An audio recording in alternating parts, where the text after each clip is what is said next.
AHY temui Prabowo untuk minta maaf. Menteri ATR BPN Agus Harimurti Yudhoyono bertemu dengan Menteri Pertahanan Prabowo Subianto. Pertemuan yang dipublikasi di media sosial Agus Harimurti Yudhoyono berlangsung di kantor Kementerian Pertahanan. Dalam pertemuan tersebut, AHY meminta maaf karena tak dapat hadir saat Prabowo dilantik oleh Presiden Jokowi sebagai Jenderal Kehormatan. Tak hanya itu, keduanya juga membahas pemberantasan mafia tanah di Indonesia. Sebelumnya Menteri ATR BPN Agus Harimurti Yudhoyono menemui Jaksa Agung Seth Burhanuddin di kantor Kejagung RI, Kebayoran Baru, Jakarta Selatan.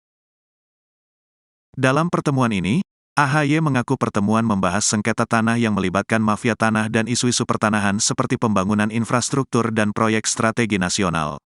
AHY berharap permasalahan tanah di Indonesia dapat diselesaikan dengan baik, sehingga investasi akan bergerak dan meningkatkan pertumbuhan ekonomi. Sebelumnya, AHY telah melakukan kunjungan kerja ke Kejaksaan Agung dalam rangka koordinasi dan kerjasama penegakan hukum di bidang agraria, pertanahan, dan tata ruang. Namun pertemuan dua Menteri Kabinet Indonesia Maju tersebut bersifat internal, dan tidak dapat dipublikasikan. Terpantau pertemuan ini berlangsung selama kurang lebih 30 menit. AHY terlihat meninggalkan kantor Kemenhan pukul 14.35 waktu Indonesia Barat. Ia mengatakan pertemuannya dengan Prabowo dalam kapasitas sebagai menteri. Ketua Umum Partai Demokrat tersebut lalu melanjutkan kunjungan kerja ke Markas Besar, Mabes Polri, Jakarta.